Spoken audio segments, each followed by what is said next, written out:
দীর্ঘ সময় ধরে সরকার ক্ষমতায় না থেকে প্রয়োজনীয় সংস্কার শেষে নির্বাচনের প্রস্তুতি নিতে অন্তর্বর্তীকালীন সরকারের প্রতি আহ্বান জানিয়েছেন বিএনপির স্থায়ী কমিটির সদস্য আব্দুল মঈন খান। মঙ্গলবার বিকেলে রাজধানীতে এক আলোচনা সভায় তিনি এই আহ্বান জানান।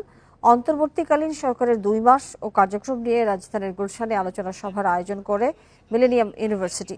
আলোচনা সভায় বক্তারা 2 মাসে অন্তর্বর্তীকালীন সরকারের সাফল্য ব্যর্থতার কথা তুলে ধরেন। তারা সরকারকে দ্রব্যমূল্য কমানো ও আইনশৃঙ্খলা পরিস্থিতির উন্নয়ন করার পরামর্শ দেন। বিএনপির সিনিয়র যুগ্ম মহাসচিব রুহুল কবির রিজভী বলেন, পরিবর্তিত রাজনৈতিক পরিস্থিতিতে সরকারের অনেক কাজ অগোছালো।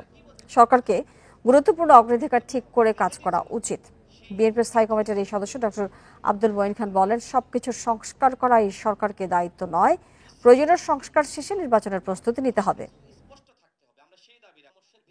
জনগণ যে ম্যান্ডেট দিয়েছে এই সরকারকে, এখানে কিন্তু একটা জিনিস বুঝতে হবে, ম্যান্ডেটটা কিন্তু তাদের খুব সহজ এবং একটিমাত্র ম্যান্ডেট, সেটা হচ্ছে বাংলাদেশকে স্বৈরাচার থেকে গণতন্ত্রে রূপান্তরিত করতে হবে। এটাই হচ্ছে এই সরকারের ম্যান্ডেট।